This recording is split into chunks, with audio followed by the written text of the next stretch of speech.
2026 தேர்தல்ல இந்த திமுக கூட்டணி இருக்குல்லங்க, மல்லாக்க படுத்துக்கிட்டு விசில் அடிச்சுக்கிட்டு நிற்கும். உண்மையை சொல்றேங்க. ஏங்க 4 பேரா நிக்கிறீங்க. நீங்க எப்படியும் நம்ம அண்ணாத்த இந்த விசில் அடிச்சா குஞ்சு இருக்காரு வரை எப்ப பார்த்தாலும் வாய்க்கு வந்ததெல்லாம் பேசுவார்ல சீமானு. அந்த சீமானு தனியா நிக்கிறாரு. நம்ம அண்ணாத்த விஜய பழி கொடுக்க இறக்கி விட்டாங்க. அவரும் ஒரு தனியா நிக்கிறாரு. அப்புறம் அதிமுக பிஜேபி கூட்டணி.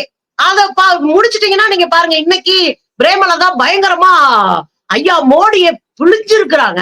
சரி, இந்த கூட்டணியில மொத்தமா வெளியே போயிரும் வச்சுக்கோங்களேன். இப்ப நமக்கு என்ன வேலை? ஒரு வேலையும் கிடையாது.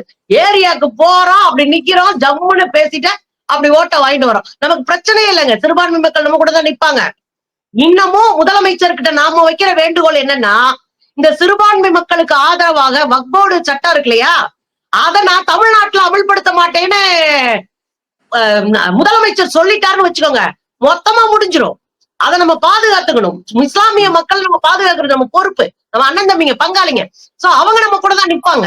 அப்ப நீங்க யாருக்காக இது பண்ணணும்? தமிழ்நாட்டை அடகு வைக்கிற கும்பல்லாம் வெளியே துரத்தி விட்டு போற போக்குல ஈஸ்டர்ல படுத்துக்கிட்டே ஜெயிக்க போறோம். அதுதான் நடக்க போகுது. இவ்வளவு ஈஸியா விட்டாங்க நம்ம ஜெயிக்கிறத.